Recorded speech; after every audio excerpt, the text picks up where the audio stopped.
So yan guys, nandito naman tayo ngayon sa isang expensive restaurant dito sa Polo Sarpi sa Milan. Ang pangalan niya ay Million Restaurant. Napakasarap dito guys.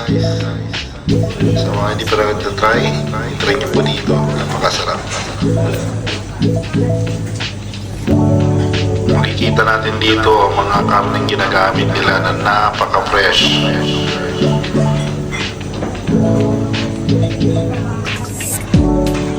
At syempre, hindi mawawala ang mga expensive wines galing sa iba't ibang bansa.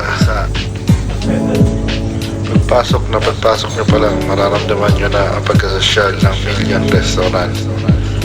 Napakagandang mga wall arts, iba't ibang klase ng decorations, at syempre pang VIP ang mga tables. Bale, pag ready ka ng order, may tablet kang magagamit dito para makuha lahat ng gusto mong makain.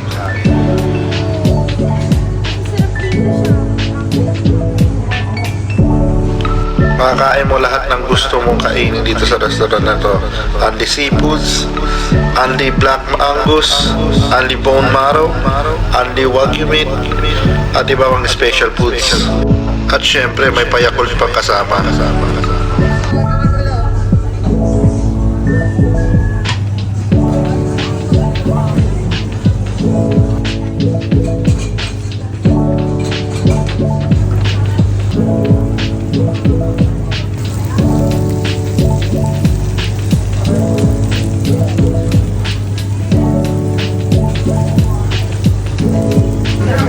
Pwede ka rin umorder dito ng mga lutong pagkain katulad ng mga siomai, ramen, at iba't iba pang lutong pagkain. So guys, try nyo dito, napakasarap guys, promise. Hindi ako gusto mo, napakasarap.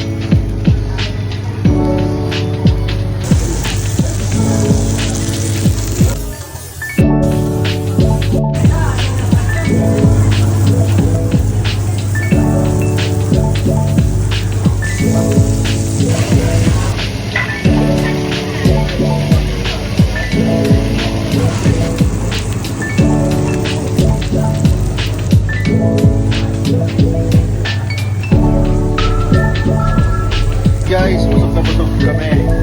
Pero meron pa rin nakitira sa aming grilla. Hey boss.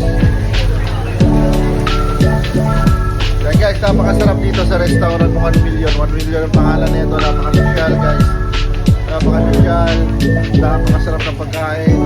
Juicy. At napakaraming mapipiling healthy foods dito. Yan guys, kung sino mga gustong kumain, mag-smoke dito, punta lang kayo dito sa Polo Sarpi sa 1 Million Restaurant. Guys, ako busog na guys, hilong-hilo na ako, pero yung boss ko tignan nyo naman, kumakain pa rin. Saan tayo pupunta mamaya? Saan? May sticky rice pa guys, papakain yata ako ng aking asawa guys.